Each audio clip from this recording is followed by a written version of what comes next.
So hello everyone, how are you all? I hope you all are good.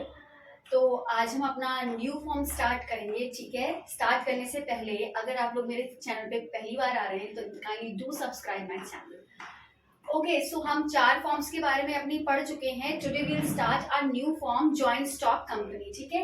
Joint stock company के बारे में एक short detail मैं आपको दे चुकी हूँ ऑलरेडी, ठीक है। यहाँ हम लोग इसकी पूरी डिटेल में पढ़ेंगे कि what is exactly joint stock company.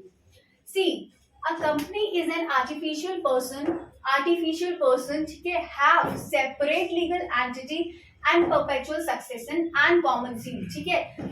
These 4 words are very important for a company, for a joint stock company, ठीक है। Artificial person का मतलब क्या होता है कि a company is an artificial person, जैसे कि I am natural person, ठीक है। आप क्या है, नेचुरल पर्सन है, ठीक है। लेकिन ये क्या होता है, कंपनी एक आर्टिफिशियल पर्सन होता है, एक आर्टिफिशियली इसकी पहचान बना दी जाती है, ठीक है। सेपरेट लीगल एंटिटी का मतलब मैंने बता चुकी हूँ आपको कि जिसकी एक अपनी खुद की एंटिटी हो उसको बोलते हैं सेपरेट लीगल एंटिटी, ठीक है। तो a company has its own entity, ठीक है। Next one is perpetual succession, ठीक है। ये क्या होता है, मतलब कि कंटिन्यूएशन। इसमें देखते हैं कि कंटिन्यू चलता रहता है, इसका कोई एंडिंग नहीं होती है। मतलब इसका क्या होता है, जैसे कि मान लो 5 मेंबर्स हैं कंपनी के, ठीक है। अब वहां पर एक जगह बैठे हुए हैं, वहां पर समझ लो अर्थक्वेक आ गया, ठीक है, या फिर कोई बॉम्ब ब्लास्ट हो गया और 5 मेंबर्स की डेथ हो गई। लेकिन इससे क्या होगा, कंपनी स्टॉप नहीं होगी, कंपनी क्या होगी, चलती रहेगी। आगे न्यू मेंबर्स बनेंगे, उसमें न्यू मेंबर्स ज्वाइन होंगे, तो कंपनी क्या होगी, वो कंटिन्यू चलती रहेगी, ठीक है। Common seal, what is common seal? Common seal company का साइन होता है, ठीक है। अब जैसे कि हम लोग क्या है, वी आर नेचुरल पर्सन, हम अपने हाथ से साइन कर सकते हैं, लेकिन कंपनी क्या होती है, कंपनी कोई खुद तो साइन नहीं कर सकती, तो उसकी कॉमन सील बना दी जाती है, कॉमन सील बना दी जाती है, जिससे कि क्या करती है, वो साइन, ठीक है। Next one is company is managed by board of directors, ठीक है। बोर्ड ऑफ डायरेक्टर्स क्या होते हैं, जो कंपनी को मैनेज करते हैं। Next one is facility of payment in instalments. इनको क्या कर दी जाती है, ये लोग फैसिलिटीज प्रोवाइड करते हैं कि you can pay the amount in instalments. Next one is shareholders are considered as the owners of the company. अब आप लोग कंफ्यूज हो रहे होंगे कि मैनेज तो बोर्ड ऑफ डायरेक्टर्स करते हैं, लेकिन ओनर कौन होता है, शेयर होल्डर्स। क्यों होता है ऐसा, देखिए, शेयर होल्डर्स कौन होता है, जो कि हमारी कंपनी में इन्वेस्ट कर रहे हैं, जो अपने क्या कर रहे हैं, शेयर्स, मतलब कि हम लोग क्या करते हैं, शेयर्स देते हैं, उसके बदले में वो हमें क्या करते हैं, अमाउंट देते हैं, ठीक है। मान लीजिए मैं हूं, ठीक है, मैंने एक कंपनी में अपने शेयर्स डाल दिए, मैंने अपनी कंपनी में मान लो 50 रुपए के शेयर डाल दिए, चाहे आप 1 रुपए का शेयर डालिए, चाहे आप 50 रुपए के शेयर डालिए, आप फिर भी उस कंपनी के उतने अमाउंट के लिए ओनर बन जाएंगे, ठीक है। मैं 50 रुपए तक की क्या हो जाऊंगी, अपनी कंपनी के लिए, उस कंपनी के लिए ओनर हो जाऊंगी। तो शेयर होल्डर्स यही, मतलब जो जो शेयर लेते हैं, परचेज करते हैं, तो वो सारे शेयर होल्डर्स हो जाते हैं।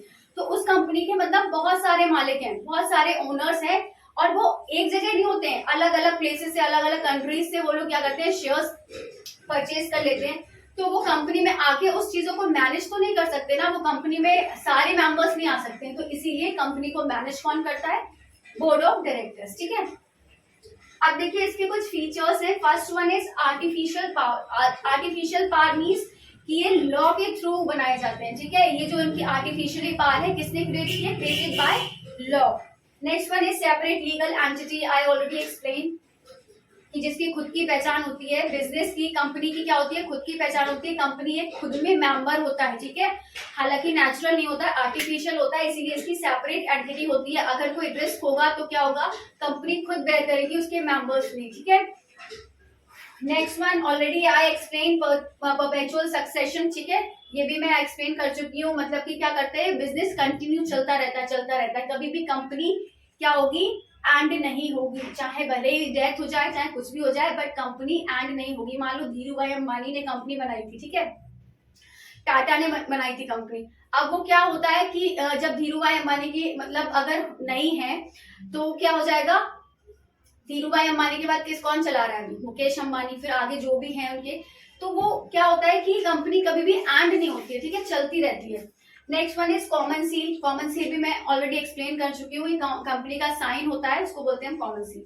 फॉर्मेशन, अब कंपनी का फॉर्मेशन इज वेरी कॉम्प्लेक्स, ठीक है, मतलब कि पीछे जो हम पढ़ते आ रहे हैं उसमें कोई ज्यादा कॉम्प्लेक्सिटी नहीं थी, क्योंकि कंपनी क्योंकि सारी चीजें क्या हो रही, इजीली फॉर्म हो जा रही थी। बट यहाँ पर क्या होता है कि कंपनी को फॉर्म करना बहुत डिफिकल्ट होता है, क्योंकि यहाँ पर बहुत सारी चीजें होती है जो कि हमें जिससे गुजरना पड़ता है, बहुत सारी चीजें, रूल्स रेगुलेशंस फॉलो करने पड़ते हैं, तभी जाके कंपनी क्या होती है, फॉर्म होती है।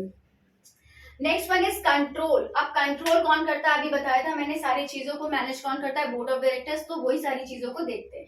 लाइबिलिटी, लाइबिलिटी क्या होती है, सारे मेंबर्स की लाइबिलिटी लिमिटेड होती है, क्योंकि it has separate legal entity, तो जो भी चीजें होंगी, जो भी रिस्क होगा, कौन बेयर करेगा, जॉइंट स्टॉक कंपनी, ठीक है।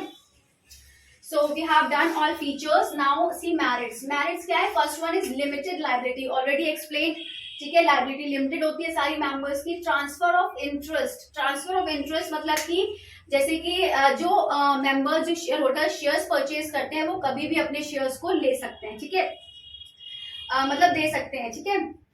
Now next one is perpetual existence, वही चीज की कंटिन्यूएशन रहती है, उसकी कंटिन्यूटी रहती है, ठीक है। ग्रेट रिसोर्सेज, ग्रेट रिसोर्स, अभी तक हम जितना पीछे पढ़ते हैं सब में क्या था कि लिमिटेड रिसोर्सेज, ज्यादा रिसोर्सेज नहीं थे, लेकिन कंपनी में क्या होता है कि दुनिया भर से शेयर होल्डर्स आ रहे हैं, तो रिसोर्सेज क्या होता है, बहुत ज्यादा हो जाते हैं, इसीलिए इसमें क्या हो, ग्रेट रिसोर्सेज, एक यही है जिसमें ग्रेट रिसोर्सेज होते हैं, बाकी सब में क्या होता है, लिमिटेड रिसोर्सेज होते हैं, क्योंकि ज्यादा मेंबर्स नहीं होते।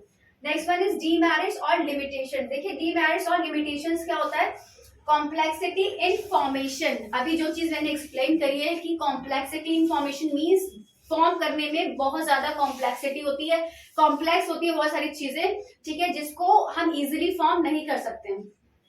Lack of secrecy, lack of secrecy का मतलब क्या हो गया यहाँ पर, जैसे कि देखिए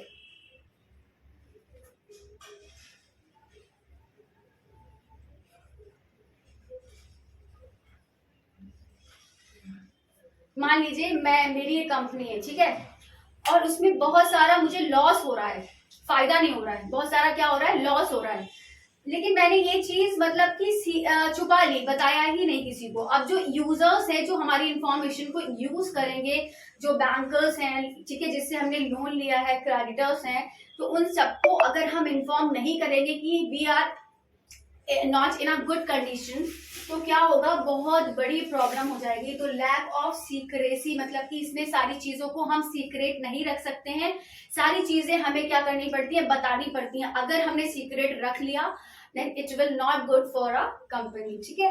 next one is impersonal work environment. Impersonal work environment का मतलब क्या होता है कि मतलब टॉप लेवल अलग अलग रहता है, मिडिल लेवल अलग रहता है, लो लेवल अलग रहता है, तो सारा क्या इम्पर्सनल वर्क है, कोई चीजें सारी चीजें वहां पर क्या होती है, फॉर्मली होती है, इनफॉर्मल कुछ भी नहीं होता, इसीलिए वर्क क्या है, इम्पर्सनल, ठीक है।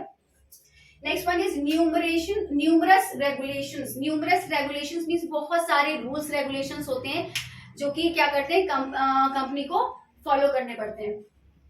Delay in decision making, delay in decision making का मतलब क्या हो, बहुत सारी चीजों को मैंने भी बताया ना, बहुत सारे रूल्स रेगुलेशंस होते हैं, और सारा वर्क सिस्टमैटिक वे में होता है, फॉर्मली होता है, एक प्रॉपर स्केलर चेन में होता है, तो क्या होता है, डिसीजन मेकिंग में क्या होता है, टाइम लगता है, ठीक है। Next one is oligarchic management. Oligarchic management का मतलब क्या होता है कि decisions only in few hands. Decisions only in few hands का मतलब क्या होता है, जैसे कि मान लो टॉप लेवल है, तो टॉप लेवल के हाथ में ही सारा डिसीजन होता है, वही सारी चीजें डिसाइड कर सकते हैं, ठीक है। और बहुत सारे मेंबर्स होते हैं, तो वो कुछ मेंबर्स एग्री होते हैं उससे, कुछ नहीं होते हैं, तो वहां पर क्या होते हैं, कॉन्फ्लिक्ट्स हो जाते हैं, ठीक है। So this is all about joint stock company. We have read features, merits and demerits. ठीक है. So we have completed our all forms. ठीक है. First one was sole proprietorship, then partnership, then Hindu undivided family. Then yesterday we have done yesterday we have done cooperative society and then joint stock company. So all 5 forms we have done. So this is all about this chapter. In our next video we'll continue with our next chapter. ठीक है. So I hope you all like my video. If you like, then kindly do like, share, comment and subscribe my channel. Thank you. Till then, bye bye. Take care and take a screenshot.